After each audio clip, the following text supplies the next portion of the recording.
Aba, may mga tatay, kayang kalimutan yung karangalan para sa pamilya. Napansin nyo? May mga tatay, kahit nakakahiya yung trabaho, gagawin para sa mga anak eh. Minsan, hindi alam ng pamilya, hindi alam ng mga anak, yung trabaho pala ng kanilang mga tatay, sobrang nakaka-degrade ng pagkatao. Pero ginagawa ng maraming tatay para sa kanilang mga anak. Maraming mga anak, hindi nila alam, nakataya ang buhay ng kanilang mom, ng kanilang tatay, para lang may mauwi. Pagdating ng oras, nakakain ng kanyang mga anak. Para lang merong magastos, pagdating ng mga oras na mag-aaral na yung kanyang mga anak. May maibaon, may pangkain sa school, may pangbayad sa school. At may mga tatay, hindi sinasabi sa pamilya, sobrang hirap na, pero kinakaya pa rin para sa kanyang pamilya.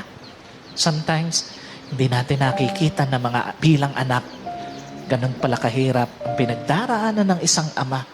Alam mo ba na ang tatay mo ang pinakasinungaling sa membro ng pamilya nyo? Alam mo kung bakit? Minsan pagising mo sa umaga, wala na siya, pumasok na siya sa trabaho. And then ikaw habang in-enjoy mo yung araw mo, pagdating ng gabi, uuwi siya. Tatanungin mo siya, tay, kamusta? Sasagot siya na, ayos lang naman nak, yung mga kapatid mo, kumain na ba? Pero hindi mo alam na ayaw niya sabihin sa'yo yung pagod niya buong maghapon. May mga tatay na nakabilad sa araw, minsan nauulanan pa nga eh. May mga tatay na laging pinapagalitan ng amo nila. May mga tatay na kapag nabigyan sila ng pagkain ng amo nila or kaibigan nila, imbis na isusubo na lang nila, ilalagay pa nila dun sa lumang bag nila para ipasalubong sa mga anak nila. Nagtitiis sila sa gutom para maiuwi yung sahod nila ng buo. Tapos pagtatanungin mo siya, tay, kamusta ka? Lagi niya lang sasabihin sa'yo na ayos lang ako nak, maging mabuti kang bata ha. Sa sobrang galing nila magsinungaling, hindi mo napapansin na grabe na pala yung hirap nila. Sino po naniniwala isang araw, alaala na lang ang payo ng mga magulang mo sa'yo? At sino po naniniwala, isang araw, yung nanay na kasama mo ngayon, maaaring katabi mo ngayon, yung tatay na kasama mo ngayon, isang araw, aalalahanin mo na lang din. Hindi kayo forever na magkasama.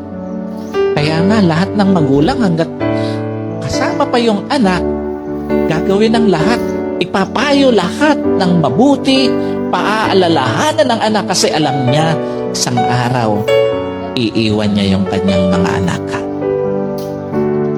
Isang araw, hindi lang payo ng mga magulang mo ang magiging alaala.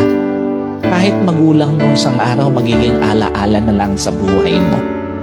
Kaya nga napakapalad mo kung may magulang ka pa ngayon na kasama, may magulang ka pa ngayon na nagpapayo sa'yo, may magulang ka pa na nagpapaalala sa'yo. Kasi one day, wala na yan sa tabi mo.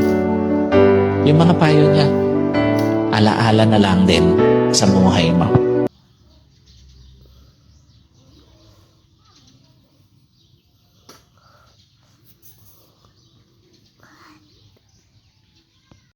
Bangkai. Bangkai. Bangkai. Bangkai. Bangkai.